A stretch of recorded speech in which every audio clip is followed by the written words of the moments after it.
आप सभी को नमस्कार। सनातन मिशन चैनल के बैनर तले जैसा आप लोगों को कई बार हम लोगों ने बताया है कि भारत में सभी तन से मजबूत हों, निरोगी रहें, इसके लिए हम लोग इंटरनेशनल लेवल के जो भी डॉक्टर्स हैं और नेशनल लेवल के भी जो डॉक्टर्स हैं उनके विद्वतापूर्ण विचार को हम लोग लेते रहते हैं। इससे समाज में हम सभी लोगों को लाभ हो, हमारा राष्ट्र भी सबल बने। अध्यात्म में भी आप लोग कई बार चर्चाएं सुनते रहते हैं। आज हम सभी लोगों के बीच में प्रोफेसर एवं विभागाध्यक्ष KN मूर्ति सर जी, जो काय चिकित्सा विभाग IAMS बेच्चू वाराणसी में कार्यरत हैं, हम सभी लोगों को आज रसायन चिकित्सा के बारे में बताएंगे।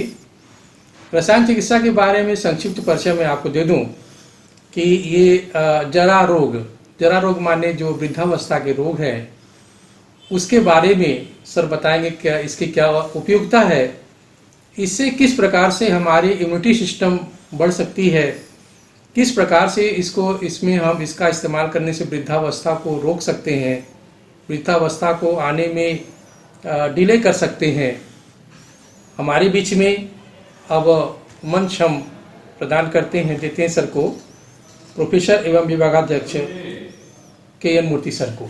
नमस्कार, मैं प्रोफेसर KN मूर्ति, विभागाध्यक्ष काय चिकित्सा विभाग आयुर्वेद संकाय चिकित्सा विज्ञान संस्थान काशी हिंदू विश्वविद्यालय वाराणसी। मैं अभी सभी प्रेक्षकों को रसायन चिकित्सा, आयुर्वेद में वर्णित रसायन चिकित्सा के बारे में बताना चाहता हूँ। रसायन चिकित्सा एक ऐसी विधा है, ये आयुर्वेद की मूलभूत अष्टांग आयुर्वेद में एक विधा है। मानव जीवन में सभी व्यक्तियों का आकांक्षा एक ही है, हम निरोग और लंबा आयु चाहते हैं। हर आदमी अपना जीवन को लंबा जीना चाहते हैं और निरोग जीना चाहते हैं। इस काम के लिए जो बातें हैं, वो जो ज़रूरतें हैं, वो सब पूरा करने के लिए आयुर्वेद के अष्टांगों में एक अंग रसायन चिकित्सा, इसी की दूसरा नाम से जरा चिकित्सा के नाम से बताया गया। और इस जरा चिकित्सा को आज की परिप्रेक्ष्य में जेरियाट्रिक्स ट्रीटमेंट करके अभी गवर्नमेंट ऑफ इंडिया और पूरा विश्व में जेरियाट्रिक्स की मेडिसिन की उन्नति हो रही है। अभी फिलहाल भारत सरकार के द्वारा काशी हिंदू विश्वविद्यालय में national resource centre for geriatric medicine की अभी स्थापना होने की शुरुआत हुई है। अभी इसके लिए माननीय प्रधानमंत्री नरेंद्र मोदी जी ने अभी यहाँ शुभारंभ किया था, उसका जो शिलान्यास किया था। ऐसे ही इस जरा चिकित्सा की ज़रूरतों में क्यों है और जरा चिकित्सा की क्या है, इसके विचार करते हुए तो दूसरा एक बात ये भी है, हमारे जो जीवन की वृद्धावस्था में कई बीमारियों आने की संभावना होती है। उसके कारण व्याधि क्षमत्व की कमी के कारण होता है। व्याधि क्षमत्व का मतलब रोग प्रतिरोधक शक्ति, जो शरीर में रोग प्रतिरोधक शक्ति कमी हो जाता है तो बीमारी पकड़ने के लिए संभावना ज़्यादा हो जाती है। और इसके लिए बहुत सारे कारण हो सकती है, चाहे वो बाहर से अंदर जाने वाली कृमि हो, कीटक हो। जैसा अभी हम लोग ने जो 2 साल पहले एक बड़ा कोरोना के महामारी से हम लोग ग्रसित हो गए हैं, उस समय सभी लोग की इम्यूनिटी के बढ़ाने के लिए दवाओं के लेने के सेवन करने के व्यवहार किया था। तो ऐसे कई बार हम लोग के बाद शरीर में किसी के शरीर में मधुमेह मतलब चीनी की बीमारी जैसा व्याधि होती है, उसके कारण भी शरीर की व्याधि क्षमत्व शक्ति कमी हो जाती है। और उसके बाद फिर इसके अलावा हमको हमारे शरीर को जो हम लोगों को अक्सर छोटे मोटे बीमारी इन्फेक्शन के कारण, जैसा मलेरिया बीमारी है या नहीं तो वायरल इन्फेक्शन है, अभी 3-4 महीने पहले अब सभी व्यक्तियों को बुखार आने लगा और जोड़ों में दर्द होने लगा। तो उसके कारण क्या था अभी तक कोई बताया नहीं पाया, बट सभी लोगों के मन में एक आमतौर के भाषा में ये बताया जाता था, ये लंगड़ा बुखार, ऐसा करके नाम देके लोग जानने लगे। तो इसके भी कारण क्या है? इसका भी कारण व्याधि क्षमत्व का ही कम होना, रोग निरोधक शक्ति कम होना।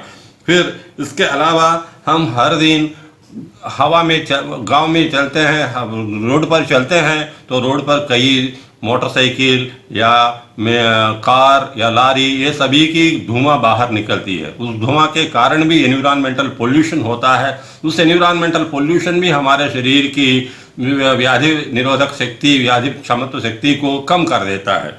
इसके अलावा हमारे लाइफस्टाइल, मुख्यतः लाइफस्टाइल में हम लोग पहले जो खाना हम लोग खाते थे वो सब खाने के छोड़ के नए खाना शुरू कर दिए, जैसा बर्गर है, जैसा पिज्ज़ा है, जैसा कोको कोला पीते हैं हम लोग। तो कई लोग, ये सामान्य लोग आम तौर में, ये जो आमतौर की जनसंख्या में 90% से 95% तक लोग ये सब खाते हैं। कोई खाते हैं, कुछ लोग ज़्यादा ही ज़्यादा मात्रा में हर दिन खाते हैं। उन लोगों की खान पान की व्यवहार में आ गए जो व्यस्तता या आ गई जो परिवर्तन के कारण उनकी शरीर में जो व्याधि क्षमता तो कम हुआ, उसको भी हम लोग को चिकित्सा देने की ज़रूरत पड़ती है। अब उसके अलावा हमारे समाज में हम लोग के बीच में कई फैक्टर्स है, जैसा सोशल फैक्टर्स हम कहते हैं। किसी के पास ज़्यादा पैसा नहीं है, किसी के पास ज़्यादा पैसा है, वो भी कारण हो जाता है, क्योंकि अच्छे खान पान व्यवहार रख नहीं पाते हैं बिकॉज ये जो सोशल फैक्टर्स के साथ। इसके अलावा हम लोग हर दिन तनाव, स्ट्रेस के जीवन जीते हैं। ये स्ट्रेस के कारण भी हमारे व्याधि क्षमत्व की कमी हो जाती है। तो ये सब के कारण हमारे जो वार्धक्य या जो वृद्धावस्था बहुत जल्दी हम लोग को आते हैं। क्योंकि मेरे बचपन में जब मैं देखा था, उस समय जो लोगों के बाल सफ़ेद होना बहुत लंबे उम्र के बाद होते थे।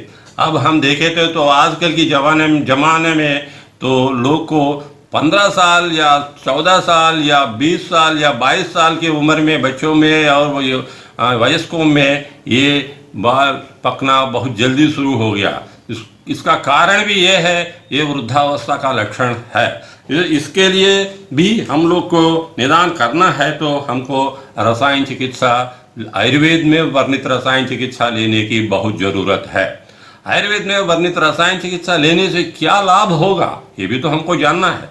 कारण हम क्यों लेना है, ये कारणों के कारण लेना है। इसके अलावा भी जो लोग दीर्घायु चाहते हैं, लंबा उम्र जीने की इच्छा रखते हैं, उन लोगों को रसायन चिकित्सा लेना है। और सुखायु मतलब निरोगी जीवन भी एक बड़ी अच्छी कांक्षा है। अब उसके बाद शरीर की बल का वर्णन, धातु बल वर्धन। धातु मतलब शरीर में जो रस, रक्त, मांस, मेद, अस्थि, मज्जा, शुक्र जो बातें कहती है आयुर्वेद में, ये सब बेसिक बॉडी टिश्यूज के रूप में जाना जाता है, जिससे शरीर की निर्माण होती है। उस धातुओं की बल होगा तो शरीर भी बल होगा। जैसा ईंट, जैसा सीमेंट, जैसा बालू, जैसा कंकड़, जैसा आयरन, ये सब अच्छे क्वालिटी की यूज़ किया गया घर अच्छे क्वालिटी के साथ कई साल तक जीती, मतलब उसमें ताकत रहती है। वैसा ही शरीर में धातुओं की अच्छी गुणवत्ता होगा तो उस गुणवत्ता के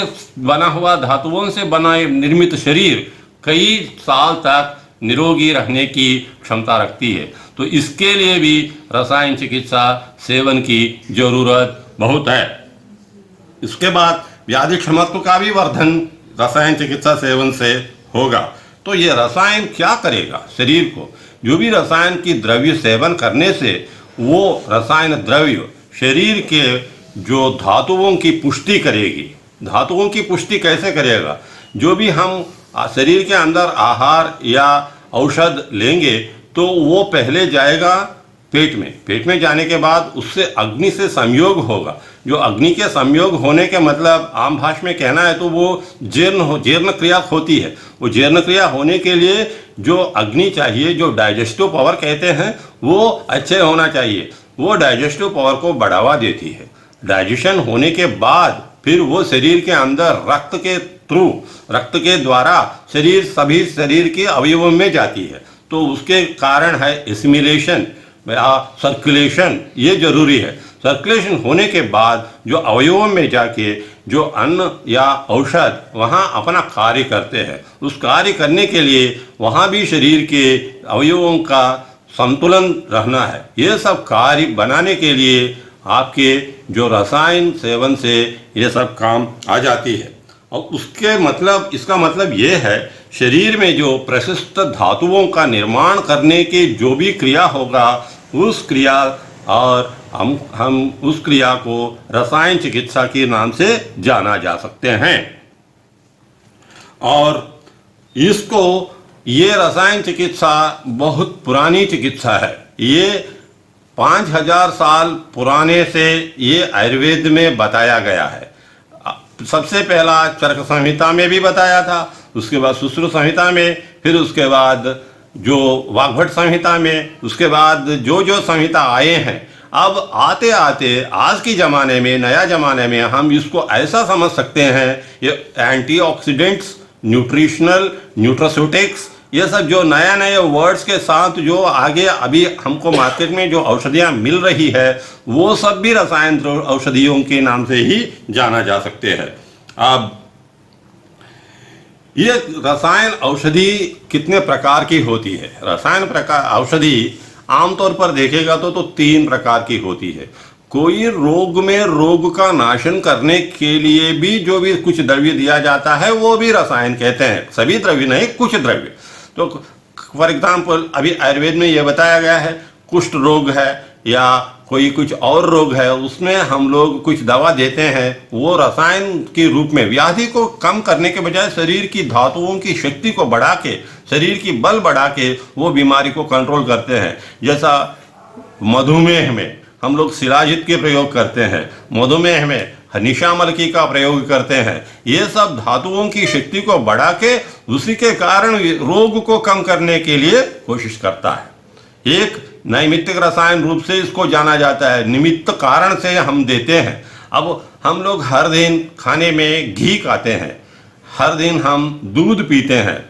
ये सब हमारे आरोग्य रक्षण के लिए बहुत जरूरी है, क्योंकि घी पीना और दूध पीना, घी खाना, ये भी रसायन चिकित्सा के अंतर्गत ही आता है। क्योंकि हमारा शरीर में जो फैट्स है, जो आधुनिक परिभाषा में कहेगा तो बायोकेमिस्ट्री के हिसाब से कहेगा तो हमारा ब्रेन, जो हमारे जो मस्तिष्क में 90% फैट्स है। जो हम फैट्स को हम लेंगे, फैट का मतलब अभी हम यहाँ घी का, गाय का घी को लेंगे, तो देशी गाय का घी लेने से जो हमारे दिमाग को बल आ जाता है। क्योंकि देशी गाय का घी में ऐसे पदार्थ तत्व है, वो तुरंत नसों को, नर्व टिश्यू को पोषण देने के लिए फायदेमंद करने वाली चीज़ बहुत उसमें है। उसके अलावा हम लोग रसायन को कुछ एक एक्सक्लूसिव फंक्शन के लिए भी हम लोग देते हैं। फॉर एग्जाम्पल अभी हम लोग जो वाणिज्य प्रकटन में देखते हैं, टीवी में, कई चैनल्स में, जो परीक्षा की सीजन आ जाता है तो शंखपुष्पी सिरप पीने के लिए एडवर्टाइजमेंट बहुत आते हैं। शंखपुष्पी भी एक मेध्य रसायन के नाम से जाना जाता है, क्योंकि मेध्य रसायन का मतलब है जो इंटेलिजेंट को प्रमोट करेगा, वो रसायन द्रव्य देने से बच्चों में मेमोरी बढ़ता है। ये इसके आजकल की ज़माने में जहाँ रिसर्च हुई है, उस रिसर्चेस में ये बात भी हमको, और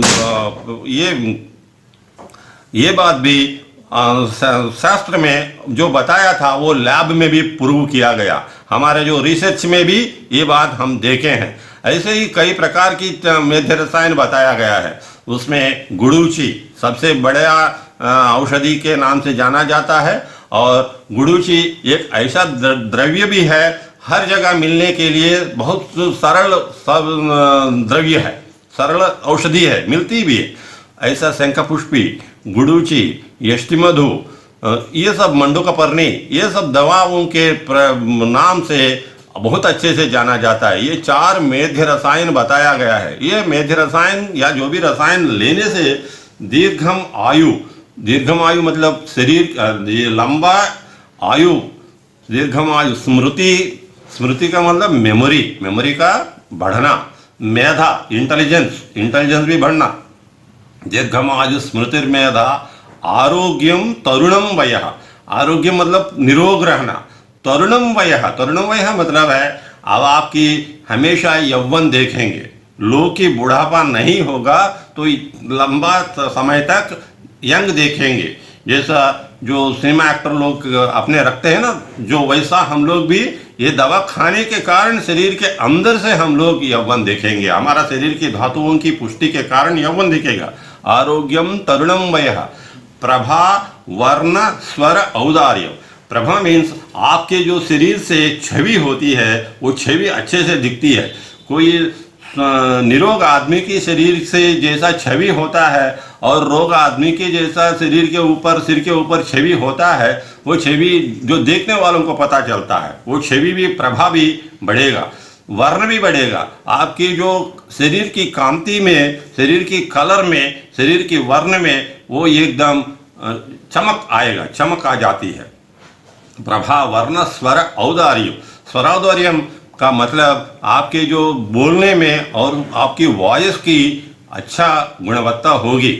आपका जो बोली कई मीटर की दूर तक सुनने के लिए ताकत होगा।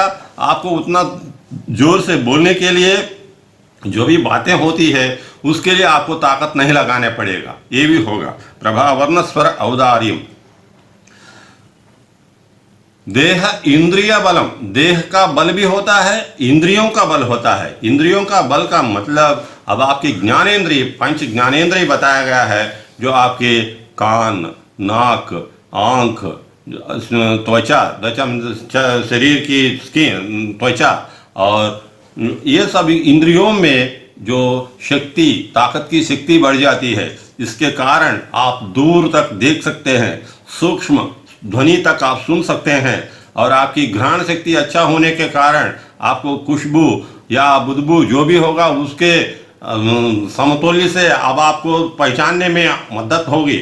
और आपकी रसनेंद्रिय से कारण से आपकी जो आहार का तत्वों का, पदार्थों का रसना भी आपको अच्छा पता चलेगा। और आपकी गर्मी या ठंडीपन या जो शीत उष्ण की स्पर्शा भी त्वचा में ताकत के कारण पता चलेगा। तो इंद्रिय, इसके अलावा एक और इंद्रिय बताया गया है, सब लोग को जानते हैं, केवल 5 इंद्रिय। 5 इंद्रिय के अलावा एक 6वां इंद्रिय, षड इंद्रिय बोले जाते हैं, तो मनस, उस मनस को भी अब आपके ऊपर रसायन द्रव्य का प्रभाव पड़ेगा। जो मनस को रसायन द्रव्य का प्रभाव के कारण जो आपकी चिंतन, आपकी विचार, आपकी बुद्धि, ये भी सही चलने के लिए आयुर्वेद का जो रसायन चिकित्सा आपको बहुत लाभदायक होगा। अब इसमें क्या क्या औषधियाँ आजकल ज़माने में हम लोग को मिलता है, ये भी हम एक बार अवलोकन करें। तो सबसे बढ़िया औषधि बताया गया है आमलकी का प्रयोग। आमलकी वयस्थापना नाम, तो वयस को स्थापित करने वाला, वयस को स्थापित करने मतलब आपकी जो बुढ़ापा को दूर रखे, आपकी यौवन स्थिति को शरीर में रखने के लिए जो द्रव्य बताया वो द्रव्य आमलकी। आमलकी को आंवला की नाम से जाना जाता है। और इस आंवले के अभी आधुनिक रिसर्च में ये पाया गया है, इसमें कई एंटीऑक्सीडेंट्स और कई विटामिन ये सब समृद्ध है। इसी के कारण आमलकी का अच्छा प्रयोग करने के लिए बताया है। और चरक ने भी ये बताया, जो चैत्र मास में जो उपलब्ध होता है आमलकी, उसको खाने से आपकी जो पूरा जो बुढ़ापा बहुत दूर हो जाती है। चैत्र आमल का प्रयोग से ये बहुत प्रचलित आयुर्वेद में बताया गया है। आजकल की जो मार्केट में मिलते हैं, च्यवनप्राश नाम से जो दवा मिलती है, उसमें आमलकी 90% दवा में आमल की बहुत ज़्यादा दवा है। इसमें कुछ लोग, कुछ फार्मेसी वाले बिना शुगर के भी बनाते हैं और कुछ फार्मेसी वाले शुगर के भी बनाते हैं। जो भी है, आमल के द्रव्य से बनाया हुआ द्रव्य बहुत अच्छा होता है। इसके बाद दूसरा द्रव्य हेरेड, हरित के नाम से जाना जाता है। ये भी बहुत अच्छे रसायन औषधि है और इसको प्रयोग करने के लिए आपको 6 ऋतुओं में 6 प्रकार की प्रयोग बताया गया है। मतलब प्रयोग का मतलब है हरितकी के साथ लवण, हरितकी के साथ गुड़, हरितकी के साथ घृत, ये सब ऐसा मिला के खाने से उस ऋतुओं में जो शरीर की ताकत चाहिए वो ताकत उसमें आ जाती है। इसके लिए आप कोई जो चिकित्सक होगा, रजिस्टर्ड मेडिकल प्रैक्टिशनर होगा, उनसे संपर्क करके उसके आपके शरीर तत्व के हिसाब से कौन से द्रव्य सूट होगा उसी को आपको लेना है। जो हमने अभी व्याख्यान में बताया, इसके देखते तुरंत आप कल शुरू करेंगे, हो सकता है वो आपको सूट ना हो तो फिर हमारे जो शास्त्र को ही गड़बड़ ना समझे, क्योंकि इसमें एक बार चिकित्सक पर्यवेक्षक से, चिकित्सक की सलाह से आपको ये रसायन औषधियों का सेवन भी करना है। इसके अलावा एक त्रिफला नाम से रसायन बताया जाता है। ये त्रिफला अक्षय रोग में, मधुमेह में, कफ रोगों में, स्थौल्यता, जो वेट ज़्यादा वेट होता है उसमें भी ये बहुत अच्छे गुणकारी दवा है। तो इसको भी हम लोग यूज कर सकते हैं। रसायन त्रिफला रसायन का जो प्रयोग करने से बहुत अच्छे यम रसायनम वरा त्रिफला अक्षमयापहा रोपणी त्वग्दक्लेदा मेदो मेह कफा सृजित। ये इसका अर्थ ये है, जो आमल की, हरित की और विभीत की का संयोग से जो बनाया हुआ औषधि त्रिफला औषधि ये रसायन है। यम रसायना वरा का शब्द का संस्कृत में वरा का मतलब बहुत बड़ा अर्थ है। ये महान रसायन के नाम से जाना जाता है, बढ़िया रसायन के नाम से जाना जाता है। यम रसायना वरा त्रिफला अक्षय आमपहा मीन्स जो आंख में आने वाले रोगों के लिए इसकी दवा बहुत अच्छे काम करती है। हमारे आयुर्वेद में एक त्रिफला घृत नाम से एक दवा बनाया जाता है। वो त्रिफला घृत अच्छे सलाह वैद्य के या चिकित्सक की सलाह से लेने से आपकी जो आंखों की बीमारियों में कमी होती है और आपकी आंखों की रोशनी लंबे उम्र तक और लंबे काल तक अच्छा होता है और कैटरैक्ट वगैरह आने से भी बचाने के लिए ये बहुत जरूरी एक औषधि माना जाता है। उसके बाद त्रिफला अक्षमयापहा रोपणी, ये स्किन में जो आते हैं वुंड्स वगैरह, खुजली वगैरह, ये सब के लिए भी ये जो त्रिफला बहुत अच्छे दवा है। उसके अच्छे दवा भी है और रसायन भी है, रसायन रूपी दवा है ये।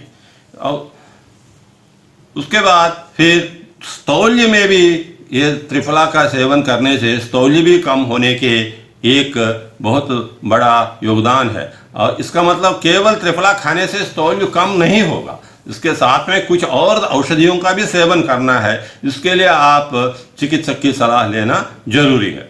इसके अलावा त्रिफला के अलावा अभी बहुत ज़्यादा प्रचलित दवाओं में अश्वगंधा, जटामांसी, अश्वगंधा के बारे में बताए तो अश्वगंधा जो नर्वस टिश्यू को भी रीजनरेट करने के स्थिति है उसके साथ, और ये बात जो लैबोरेटरी में, प्रयोगशालाओं में प्रूव किया गया है और हम अपने चिकित्सालयों में रोगियों के साथ जो दवाओं के प्रभाव देखते हैं तो उसमें भी हमको दिखाई देती है।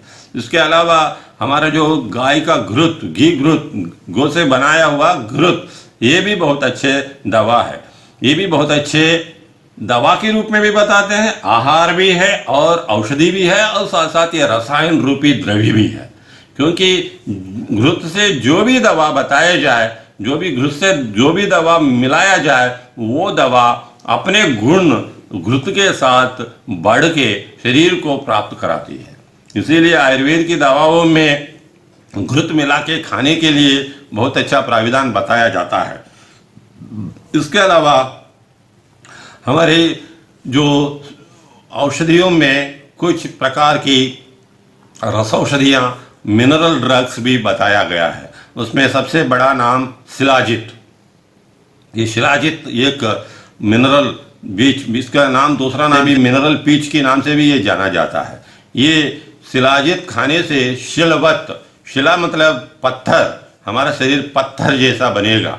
तो ऐसा बनाने के लिए शिलाजित के प्रयोग ढंग से विधि की पूर्वक करेगा तो बहुत अच्छा लाभ करेगा। ये मधुमेह में एक बहुत बढ़िया अच्छा दवा के रूप में मार्केट में मिलता भी है। वैद्य लोग भी इसको प्रिस्क्राइब करते हैं। इसके अलावा कई प्रकार की स्वर्ण युक्त औषधियाँ, जैसा बृहद्वात चिंतामणि रस, योगेंद्र रस, रसराज रस, ऐसे चतुर्मुख रस, चतुर्भुज रस, इसके बाद सिद्धमकर ध्वज रस, ये सब के साथ स्वर्ण भस्म, और ये सब भी बहुत अच्छे रसायन की प्राप्ति करते हैं।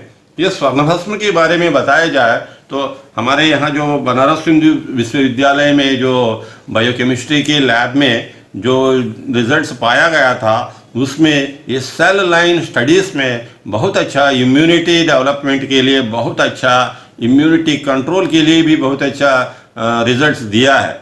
ये भी संशोधन बहुत जो जर्नल्स में, जो रिप्यूटेड जर्नल्स में पब्लिश भी किया गया है। इसमें केवल आयुर्वेद का लोग नहीं हैं, इसमें बेसिक साइंटिस्ट भी काम करके इस काम को प्रूव किया गया था।